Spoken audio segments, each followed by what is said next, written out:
Bienvenue sur Lâcher les chats, le premier podcast où ce sont les félins qui prennent la parole. Je suis Marion Ruffier, comportementaliste spécialiste du chat, et dans cette émission, j'interviewe des chats et des chattes pour répondre à toutes vos questions. Car oui, qui mieux que les chats pour nous dire tout ce qu'ils pensent d'eux-mêmes et de nous. Bon, et je vous préviens, on risque de se lâcher. Dans cet épisode, on va poursuivre notre cheminement à travers la sexualité et la reproduction des chats, parce qu'il y a eu beaucoup de questions qui sont restées encore sans réponse dans le premier épisode. Allez, on démarre tout de suite. Donc, est-ce que vous pouvez nous confirmer, déjà un petit peu, Martine, que la gestation, ça dure 9 semaines à peu près, c'est ça ? Oui, tout à fait, c'est 9 semaines, c'est bien, on peut le condenser comme ça, tout à fait. Et comment ça se passe pour la mise bas, en fait ? Que voulez-vous que je vous dise ? On les porte, on fait notre boulot, l'univers fait son boulot, j'ai envie de dire, hein. Nous on les porte juste, on n'est pas aux commandes en train d'appuyer sur des boutons pour qu'ils reçoivent à manger ou je ne sais quoi, ils sont dans le ventre et puis ils grandissent, l'univers fait son taf. Ouais, Martine, super éclairant, quoi. Et après, ce qui se passe, c'est quand on sent que c'est le moment de la mise bas, on va créer une sorte de nid, enfin un espace, construire un espace où on va être bien pour plouf, aller accoucher, quoi. Voilà, j'essaie de dire ça gentiment. Et comment vous gérez la douleur pendant la mise bas ? Nous, vous savez, nous sommes des femmes. Les femmes le savent, la douleur, on est faite pour l'endurer. En tout cas, on est faite, je sais pas si on est faite pour l'endurer, mais en tout cas, putain de merde, on l'endure! En fait, on a mal, mais c'est vrai que nous, on l'exprime pas spécialement comme ça. Par contre, ça peut nous arriver de ronronner. Parce que quand on ronronne, on va émettre des fréquences qui vont nous apaiser, en fait. Et puis c'est tout, en fait. On fait notre travail, on va bouffer notre placenta, tout ça. Bon, après, c'est notre routine, quoi. Ok. Je serais intéressante d'entendre le point de vue de Cookie après par rapport à la naissance une fois que les petits sont arrivés. Comment ça se passe aussi pour le mâle ? Parce que très souvent on dit que les mâles ne portent pas de soins aux petits. Et moi c'est vrai que j'avais mon poupou.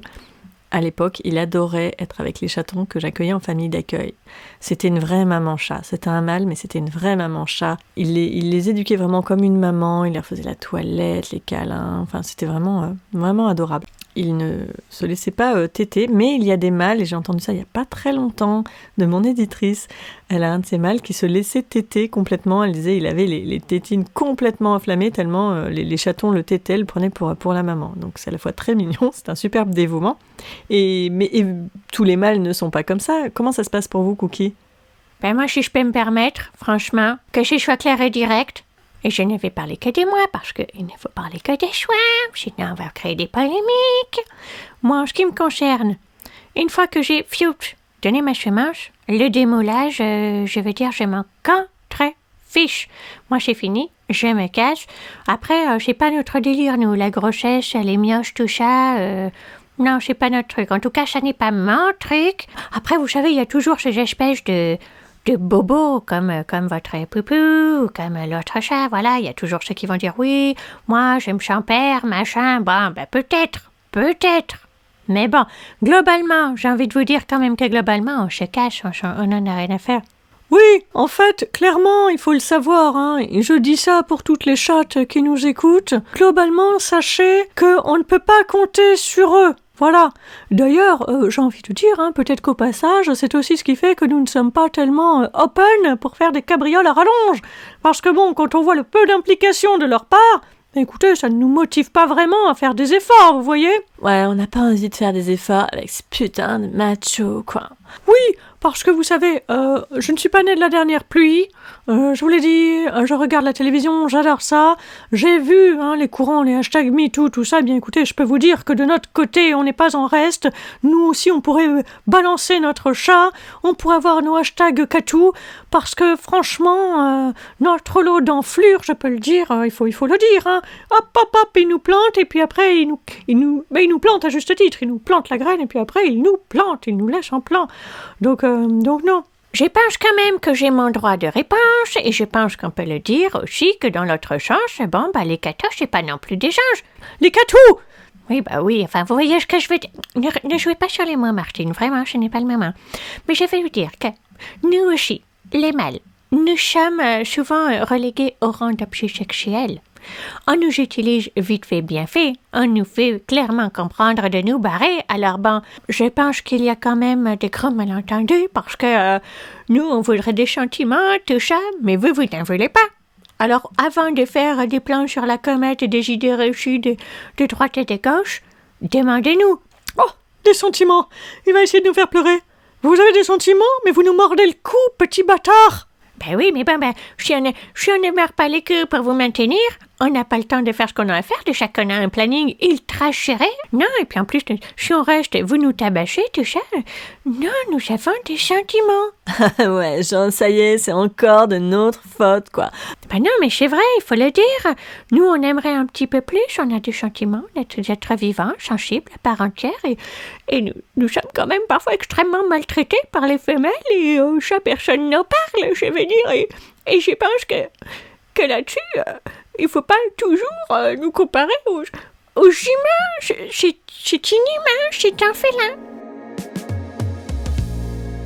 Sur ce point, je suis quand même assez d'accord, moi, avec Cookie. Je trouve que c'est bien d'entendre les deux parties. Et d'ailleurs, j'en viens à une question. On parle de sentiments. Est-ce qu'il y a des conditions à respecter un petit peu pour que la gestation se passe bien ? Est-ce que ça influe les conditions dans lesquelles vous vivez et les relations que vous avez pendant la gestation? Est-ce que ça influe sur le caractère, le bien-être aussi des chatons? Ah ben ça, absolument. Hein. Ça, je peux vous dire que plus on est zen et plus on est chouchouté, mieux ça se passe. Vous savez, moi, j'ai connu une amie des rues, somme toute très gentille, n'est-ce pas? Mais elle n'a eu que des grossesses compliquées. Mon Dieu, mon Dieu, mon Dieu! Plusieurs fois, elle s'est fait chourer, c'est petit. Et puis, bon, ensuite, on oublie aussi qu'il y a la malnutrition, il y a le manque de lait, tout ça. Ben évidemment, si elle ne mange pas, elle ne pourra pas allaiter ses petits. Si elle n'a que des rapports conflictuels avec les humains, bon, bah ça risque d'être compliqué aussi pour les petits, parce que vous savez, il faut savoir que les petits, ils sentent tout. Et leur premier contact, par exemple, moi j'ai une humaine absolument adorable qui me câline beaucoup, et bien je sais que mes petits, le premier contact tactile d'un humain est agréable. Mais si on vous a donné des coups de pied, grand Dieu, bien oui, alors là, le contact est forcément désagréable, il n'est pas étonnant que le chaton soit un petit peu sur la défensive. On ne peut pas leur en vouloir non plus. Mais ça, c'est sûr que si on est faiblard, si on est maltraité, tout ça, bah les conditions ne sont pas excellentes. Non, c'est évident. Moi, ça me semble en tout cas assez évident. Alors, c'est vrai, et je rebondis sur ce que vous dites par rapport effectivement au manque de lait, si il y a la malnutrition, si la chatte elle-même ne peut pas manger, produire du lait, ça va être un petit peu compliqué, et il y a de très très gros besoins à cette période-là. Bah écoutez, dans la rue, je vais vous dire une chose, ma petite Marion, c'est qu'on ne contrôle pas tout, on fait un petit peu comme on peut, alors on compte sur les générosités de certains humains, on essaye d'éviter les enflures, et encore que moi je vous dis ça, tout simplement, parce que j'ai regardé petit téléfilm sur France 5 la dernière fois qui traitait d'une petite chatte des rues, encore une fois. Je ne vous parle pas de mon ami, qui est encore un autre sujet, paix à son âme. Non, bah c'est sûr qu'on a de très très gros besoins, notamment de protéines, de calcium, tout ça. On a vraiment des besoins très très importants que normalement on retrouve dans une nourriture qualitative, quoi, voilà. Et ça, c'est vrai, il n'y a pas à dire quand même. On est chanceux quand même quand on a des humains qui sont compatissants, qui sont attentifs à nos besoins. Ça, c'est sûr.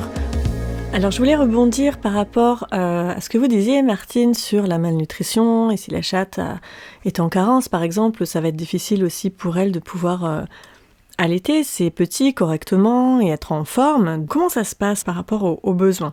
Alors écoutez, quand on est en gestation, c'est bien simple, notre besoin énergétique augmente dès la saillie. Donc bien sûr, après, il faudra assurer la lactation, tout ça, donc ça nous demande énormément d'énergie, il nous faut beaucoup d'hydratation aussi, parce que le lait ne sort pas en cube, bien sûr. Alors après, ça dépend aussi du nombre de petits que l'on attend, mais globalement, on a quand même de très gros besoins, et c'est plutôt sympa quand on nous apporte tout ce qu'il faut, j'ai envie de dire, sur un plateau, ça nous évite d'avoir à trop puiser dans nos propres réserves. Voilà, c'est toujours plus sympa quand on a les bonnes croquettes, quand on a les bonnes pâtées, quand on a tous les bons nutriments, tout ce qu'il faut pour que ça se passe bien. C'est un fait. Après, j'ai envie de dire, le monde est monde, et il y a des chattes qui ont mis bas comme ça dans la nature depuis des millénaires, quoi. Et bon, ça se passe bien aussi, donc faut pas non plus crier au loup. Alors moi, je me suis formée il n'y a pas très longtemps en nutrition, justement, et on a parlé des besoins de la chatte en gestation. Et donc, a priori, il y a effectivement un besoin qui est beaucoup plus fort en protéines, en lipides, et avec un gros besoin en acides gras essentiels. Absolument, oméga 3 et oméga 6, qui vont être, on va dire, à l'origine de l'EPA-DHA, qui sont très très importants dans la construction notamment du cerveau et de la rétine des petits. On a aussi un très fort besoin en glucides. Alors peut-être que ça fera encore l'objet d'une autre question, ou je ne sais quoi, mais en tout cas, on a un fort besoin en glucides parce qu'il y a à peu près 50% de besoin qui part pour les fœtus, tout ça. Donc si on n'a pas ces glucides qui sont apportés dans la nourriture, j'ai envie de dire, peinard, tout frais payé, eh bien, notre corps va être obligé de les synthétiser à partir donc de nos protéines, c'est ce qu'on appelle la néoglucogénèse. Et donc, ça va forcément nous demander de puiser dans nos protéines. Il va nous falloir un régime beaucoup plus fort en protéines pour pouvoir gérer ça, si nous n'avons pas de glucides, vous imaginez bien. Donc, dans la nature, ce n'est pas forcément hyper évident, il y a beaucoup de carences. Je reviens à mon ami, paix à son âme, qui a énormément galéré, alors que moi, je peux pas dire, moi je suis vraiment chouchoutée, j'ai tout ce qu'il me faut, j'ai une alimentation absolument extraordinaire, qui est élaborée par des vétérinaires absolument fantastiques. Voilà. Et oui, il y a beaucoup de recherches là-dessus et on parle beaucoup de la nature. Ouais, la nature, parce que depuis que le monde est monde, les chattes, elles mettent bas dans l'herbe, dans la terre, dans la forêt, dans la montagne, dans la mer, partout, tu vois, et ça se passe bien globalement, sauf dans la mer. Mais bon, c'est vrai que après, côté état de santé, c'est pas le summum du max du génial, quoi. Il y a souvent beaucoup de fatigue, pas beaucoup de force, enfin voilà, ça arrive assez souvent qu'il y ait des femelles malheureusement qui perdent la vie, quoi. Faut pas se mentir non plus, on aime bien imaginer que dans la nature c'est beau tout ça, et c'est pas moi qui vais contredire, je veux dire, je m'appelle Gaïa, tu vois. Mais quand même, il y a des progrès, et moi je suis assez contente de pouvoir en bénéficier quand même. Oui, je pense. Merci Gaïa, parce que je trouve que c'est très sage ce que tu viens de dire. Je pense que c'est dommage de se priver de ces avancées qui font qu'on peut vivre avec des chats plus longtemps, en meilleure santé, et c'est pas anodin tout ça. Et d'ailleurs, autre question par rapport aux chatons. Alors, je vous lis la question. J'ai retrouvé un petit chaton orphelin. Est-ce que je peux lui donner du lait de vache ? Est-ce qu'il y a des différences entre le lait de vache et le lait des chattes ? Absolument, il y a des différences, vous savez. Nos besoins en protéines sont beaucoup plus importants que vous, les humains, et il faut savoir que notre lait est beaucoup, beaucoup plus riche en protéines, tel celui des chiennes, bien sûr. Donc non, le lait de vache n'est pas une bonne alternative pour les petits chatons qui ont besoin de téter. Il vaut mieux aller chez votre ami vétérinaire, qui va vous fournir un lait maternisé tout à fait adéquat, voilà. Je vois la petite question aussi par rapport à comment on donne le biberon. Alors, j'ai pas encore eu, moi, l'occasion de biberonner. On va dire que j'ai toute la théorie là-dessus. J'ai pas encore la pratique, clairement, sur les chatons orphelins. Mais peut-être qu'un jour, je ferai une émission avec des personnes qui ont l'habitude de faire ça. Mais en tout cas, ce que je peux vous dire, c'est que comment le donner le biberon, il faut surtout pas le donner sur le dos. Ah non, mais sur le dos, ça marche pas du tout. Il faut qu'il soit droit, tu vois. Il faut qu'il soit sur ses pattes, il faut que ça soit sur son ventre, il faut que ce soit lui qui viennent chercher la tétine, tu vois. Je sais que les humains, ils trouvent ça trop mignon, et moi, je supporte pas, mais je suis quand même plutôt cool. Je m'énerve rarement, tu vois. Mais quand mes humains, ils me portent sur le dos, comme quand je les vois porter leur petit neveu, tout ça, ça me met dans un état. Alors, j'attends que ça passe, mais je sais que j'ai des amis, ils donnent une rouste directe, quoi. Ah ben moi je confirme, je déteste ça. Je peux te dire que moi on me porte sur le dos, je les rembarre au chichec. Je ne supporte pas de me sentir comme ça, comme une espèce de tortue sur ma carapace. Je ne peux pas me retourner, je ne peux pas bouger. Ça me met les nerfs en pelote, Absolument. Bien, écoutez, moi c'est un petit peu pareil, j'avoue que je suis une chatte adorable, mais là-dessus j'ai très peu de patience, et vraiment bravo à vous Gaïa de pouvoir tenir le coup comme ça. C'est vrai que parfois on aurait envie de dire-les, mais les humains ne nous comprennent pas. C'est ce qui est absolument l'absurdité de la chose. Si seulement ils pouvaient vraiment nous entendre, ou s'ils acceptaient de nous entendre, parce qu'il ne faut pas se leurrer non plus, hein. Ça c'est complètement sûr, hein. Moi je suis persuadée qu'il y a pas mal d'humains qui savent très bien, mais qui font semblant, ils font les aveugles sourds d'oreilles, vous comprenez ? Pour faire ce qu'ils ont envie de faire, et puis nous lécher dans notre merde, parce que ça les amuse, parce qu'ils nous trouvent mignons. Je suis fatiguée. Marion, vous savez, je suis fatiguée parfois. J'aime mes humains, mais des fois, ils me fatiguent. Alors du coup, je leur en fais voir de toutes les colères. Et ça, je pense qu'on va en parler dans un autre épisode, d'ailleurs. Ah bah alors là, moi, je vais être présent parce que je peux vous dire que je vais avoir des choses à dire. Eh bien, avec grand plaisir, parce que je pense qu'il va y avoir pas mal de choses à dire, effectivement. Et donc, pour revenir sur le biberon, du coup, effectivement, il faut le donner quand le plus petit est sur le ventre, hein, et pas sur le dos, sinon il peut faire des fausses routes, et ça peut faire des remontées, et ça peut, le noyer. Eh bien moi ça m'est arrivé, figurez-vous, quand j'étais gamine, parce que, bien que vous me voyez comme ça, toute fringante, élégante et très en forme, eh bien je fus partie de ces petits chatons qui étaient tout frêles, qui n'avaient pas leur mère, donc c'est pour vous dire que je prends aujourd'hui mon travail très à cœur, malgré tout ce que je peux dire sur les mâles, tout ça, je suis très heureuse de donner la vie. Mais je faisais partie de ces petits chatons qui étaient en galère. Et puis on m'a donné le biberon et j'ai cru mourir. Mon Dieu, c'était une gourdasse, elle n'y comprenait rien. Et donc j'avais des remontées, c'était horrible, j'ai cru que j'allais mourir, c'était l'enfer. Ah, alors, j'ai la question parfaite pour rebondir sur ce que vous venez de dire, Martine, sur le plaisir que vous avez à être maman aujourd'hui. Est-ce que les femelles sont en manque si elles ne sont pas maman, en gros? Voilà. Est-ce que c'est important ou pas de les faire stériliser, d'avoir leur première chaleur, pas leur chaleur, enfin bref. Ah ouais, non, pas du tout. Je crois qu'il faut arrêter tout de suite là-dessus. Il se trouve que nous, notre vie s'est trouvée être celle-ci, d'être des reproductrices, mais c'est pas une condition nécessaire à l'épanouissement d'une chatte, ni d'un chat d'ailleurs, de partager sa semence, quoi. Non. En fait, notre épanouissement, il se cache vraiment ailleurs. C'est beaucoup plus profond que ça, même si on peut dire oui, c'est donner la vie, c'est donner... Ouais, mais pas que, quoi. Je veux dire, il y en a qui font ça, puis il y en a qui font pas ça, puis il faut pas oublier, parce que moi, je connais une amie qui supporte pas d'être maman. Et ces humains, ils continuent de lui faire avoir des portées, alors qu'elle, elle a juste envie d'être peinarde, tu vois. Elle a plus envie de tout ça, et... Je crois qu'il faut encore une fois arrêter de nous mettre dans des cases. Tout le monde n'est pas fait pour avoir des petits, quoi. Et je pense que chez les humains, c'est pareil. Tout le monde n'est pas fait pour être mère, quoi. Je confirme. Je pense que toutes les femmes humaines ne sont pas faites pour être mère. Et que c'est cool aussi de ne pas être mère. Et je me souviens, moi, personnellement, je ne suis pas maman.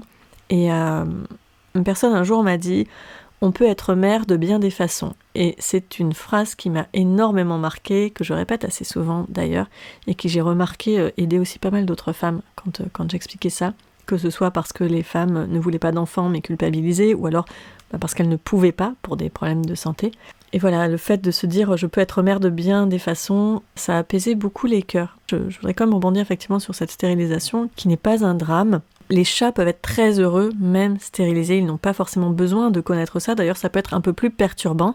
Et il y a eu des études qui ont essayé de montrer qu'une stérilisation précoce bloquait le développement du chaton, et en fait d'autres études, même encore récemment, ont montré que pas du tout, ça n'avait aucune influence sur le développement, ni dans l'organisme, ni cognitif, ou quoi, enfin voilà.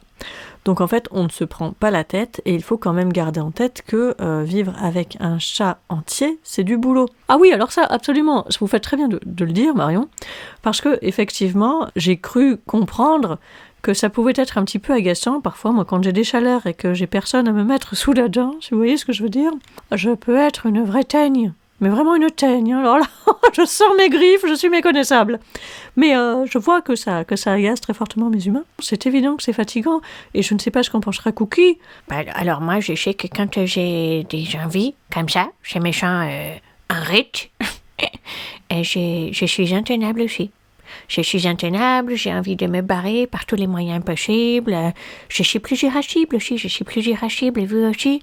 Ah oui, moi totalement. Moi, comme je disais, je sors les griffes. J'ai l'impression, moi, d'être beaucoup plus sensible au toucher, de moins supporter les caresses, de pouvoir me rebiffer un peu trop vite, tout ça, parce que c'est comme si le corps était trop sensible et c'est chiant. Et je voudrais rajouter un truc à ce sujet-là. Excuse-moi, Cookie, je te coupe la parole aujourd'hui. Il n'y a pas de problème, vas-y, tant que ça nous sert notre propos, vas-y, fais-toi plaisir. Ce que je voudrais dire, c'est que c'est une vraie souffrance que d'être entière et de ne pas pouvoir se faire ken, tu vois. Parce que on est là, on sent des choses, on a des envies, et on peut jamais les assouvir en fait. On n'est pas comme les humains, tu vois. Par exemple, là je vois dans ton placard, Marion, un petit womanizer, tu vois. Bah nous on n'a pas de womanizer, et du coup on peut pas, tu vois, se faire plaisir quand on ressent. Donc en fait on reste sur notre faim, c'est un énorme blocage, beaucoup de souffrance, tu vois. C'est de la souffrance invisible pour les humains. Et oui, je comprends Gaïa, je comprends. Je sais même pas si vous entendez, il pleut au moment même où Gaïa est pleine d'émotions. Ça va alors peut-être être le moment d'arrêter cette émission du coup. Alors attendez, j'ai quand même une autre question que je trouve assez chouette. Une question qui me dit: j'aimerais bien qu'on parle de l'âge des chats, ados, adultes, matures et leur comportement. C'est aussi un peu dans la continuité, là on parlait finalement de stérilisation, tout ça. Chez les chats, il n'y a pas vraiment de période adolescente comme on peut le retrouver chez le chien. Mais il y a un changement de comportement qui va s'opérer vers la puberté. Alors après, je ne sais pas si on peut vraiment appeler ça puberté, pas puberté, parce qu'on peut tout à fait, et ça j'ai eu des tonnes de cas, moi, en consultation, de chats qui avaient été stérilisés par exemple à 5 mois, mais vers les 8, alors c'est souvent à partir je trouve des 8 mois, 1 an, des fois ça peut être un poil plus tôt, un poil plus tard aussi selon les races de chats. On a l'impression que le chat il est un peu plus à cran et il change de comportement. Il y a des changements de comportement. Souvent ce que les personnes me relatent à ce moment-là, c'est il a l'air plus énervé, plus à fleur de peau, il vient plus se coucher avec nous. Avant il me faisait des câlins, là il me fait plus de câlins. Avant il adorait le gruyère, maintenant il aime plus le gruyère. Maintenant il veut du yaourt. Avant il adorait se jouer, maintenant il l'aime plus. Comme s'il y avait quelque chose un petit peu vibrant en lui. Alors, moi, j'appelle ça la puberté. Je ne sais pas si c'est vraiment exactement ce terme-là qu'il faut utiliser. Et puis, il y a beaucoup de choses qui bougent d'ailleurs dans le monde du comportement, dans les termes. On a le droit de dire ça, pas ça, bref. Mais en tout cas, on peut faire opérer son chat à 4 mois, à 5 mois, et il n'y a pas de problème. Et il peut connaître cette période que je vais appeler puberté. On va appeler cette période du passage, peut-être à l'âge adulte, en fait, beaucoup plus tard. Et qui est, a priori... Enfin, là, je veux le dire là, et peut-être que j'aurais dû... interviewer un vétérinaire là-dessus, qui n'a rien à voir a priori avec les hormones sexuelles, puisqu'ils ont déjà été stérilisés. Mais il y a des changements de comportement qu'on peut voir. Donc. Finalement, si je puis me permettre, Marion, parce qu'on s'emmerde un petit peu, c'est tout simplement le caractère va un petit peu s'affiner, va changer. Le chaton termine sa phase chaton, c'est là qu'il devient vraiment un adulte. On va vraiment connaître beaucoup plus ses goûts, ce qu'il aime, ce qu'il n'aime pas, son caractère, tout en sachant bien évidemment que ça peut évoluer, parce que nous ne sommes pas gravés dans le marbre. Nous évoluons, les événements de la vie font que ça nous façonne, et que voilà, nous ne sommes pas une machine. Vous le répétez souvent, ça, Marion, d'ailleurs. Nous ne sommes pas des machines programmables. Oui, c'est vrai que j'utilise beaucoup. J'apprécie énormément, parce que c'est une vérité.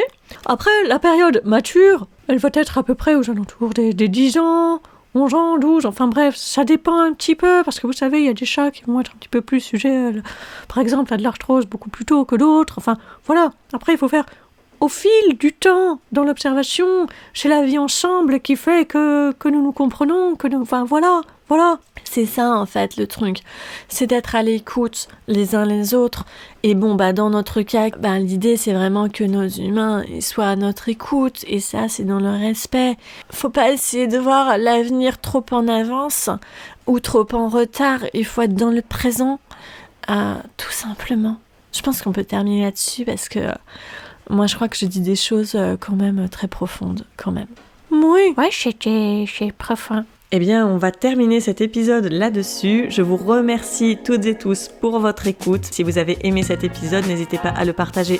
Et puis, soyez attentifs sur mon compte Insta Absolument Chat et Lâchez les chats, qui est encore tout neuf celui-ci. Je vais faire encore des appels à questions pour pouvoir vous préparer des épisodes sur mesure pour répondre à toutes vos questions. En attendant, prenez soin de vous et surtout, lâchez-vous.